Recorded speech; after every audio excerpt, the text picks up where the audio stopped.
এই বাড়িটি হচ্ছে হাসান শেখের বাড়ি। কলকাতায় আগ্নেয়াস্ত্র সহ এই হাসান শেখকে গ্রেপ্তার করা হচ্ছে। এই মুহূর্তে হাসান শেখের বাড়িতে কেউ নেই। স্থানীয় বাসিন্দারা যেটা জানাচ্ছেন যে বিহারের মধুবনী জেলা, সেই জেলায় 10 থেকে 12 বছর আগে এই হাসান শেখ যান এবং সেখানে ফেরিওয়ালার কাজ করতেন হাসান শেখ। 10-12 বছর ধরে সেখানেই কাজ করেন তিনি। মাঝে মাঝে এই কালিয়াচকের এই বাড়িতে তিনি আসেন এবং এখানেও 10-12 দিন আগে তিনি এসছেন বাড়িতে এবং গতকাল এখান থেকে তিনি বেরিয়ে যান। কোথায় যাবেন সেই বিষয়টি কিন্তু কাউকেই জানাননি এবং আজকে সকালে তিনি গ্রেপ্তার হয়েছেন। তোমাকে বলে রাখি, মালদা মানেই ব্রাউন সুগার, মালদা মানেই আগ্নেয়াস্ত্রের কারবার। গত কয়েক বছরে এই ধরনের যে ক্রাইম, সেই ক্রাইমের প্রবণতা কিন্তু বেড়েছে। স্থানীয় বাসিন্দা যারা রয়েছেন, পঞ্চায়েতের প্রতিনিধি যারা রয়েছেন, তারা জানাচ্ছেন যে সামান্য কিছু অর্থের লোভে কালিয়াচক বা মালদার বাসিন্দাদের একাংশ কিন্তু এই ব্রাউন সুগারের মতো কারবার বা আগ্নেয়াস্ত্রের কারবারের সাথে জড়িয়ে পড়ছে। এতদিন বিরোধীরা যে অভিযোগ করতেন পুলিশের ভূমিকা নিয়ে, এখন কিন্তু শাসক দলের নেত্রী তারা সেই অভিযোগ করতে শুরু করেছেন।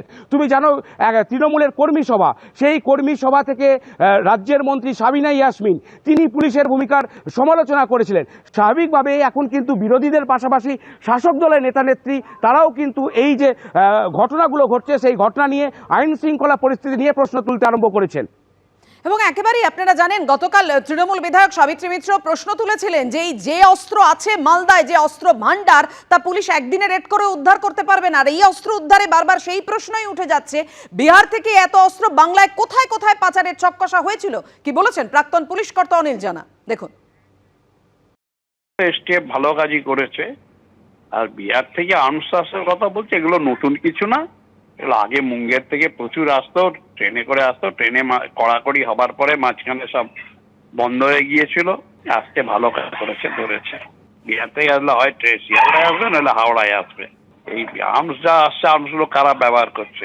এই পঞ্চায়েত নির্বাচনে দেখেননি, নমিনেশন ফাইল করার সময় কোমরে রিভলভার নিয়ে চমকাচ্ছে। তার পুলিশ আবার দুমুখ ব্যাপার, পুলিশ তাকে কেস করলো, কোর্টে রিমান্ডও চাইলো না, কোর্টে পিপিও নেই। অস্ত্র পাচারে এবার সামনে এলো বিহার যোগ। ফের খাস কলকাতায় ওঠার হটস্পট শিয়ালদা স্টেশন।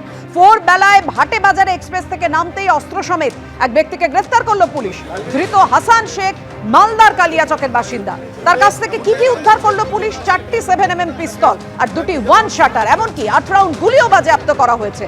পুলিশ যেটা প্রাথমিকভাবে অনুমান করছে যে আগ্নেয়াস্ত্রগুলি বিহারে তৈরি করা হয়েছিল, কিন্তু কোথায় কোথায় পাচার করার চক্কসা হচ্ছিল, কি উদ্দেশ্যে নিয়ে যাওয়া হয়েছিল, কি উদ্দেশ্যে নিয়ে আসা হচ্ছিল, তা নিয়ে বারবার প্রশ্ন উঠছে। পুলিশ সূত্রে যেটা খবর, বিহারের খাগাড়িয়া জেলা থেকে সড়ক পথে অস্ত্র আনা হয় মানসি জাংশনে। সেখান থেকে ট্রেনে করে মালদার কালিয়াচক হয়ে কলকাতায় আসে এই অস্ত্র পাচারকারীরা। অর্থাৎ বুঝতেই পারছেন কিভাবে একেবারে পরিকল্পনা মাফিক এই ছকটা কষা হয়েছিল, যে পথে তারা অস্ত্র নিয়ে আসছিল। ট্রেনের মধ্যে ট্রলি ব্যাগে জামা কাপড়ের তলায় লুকিয়ে আনা হচ্ছিল এই অস্ত্রগুলি।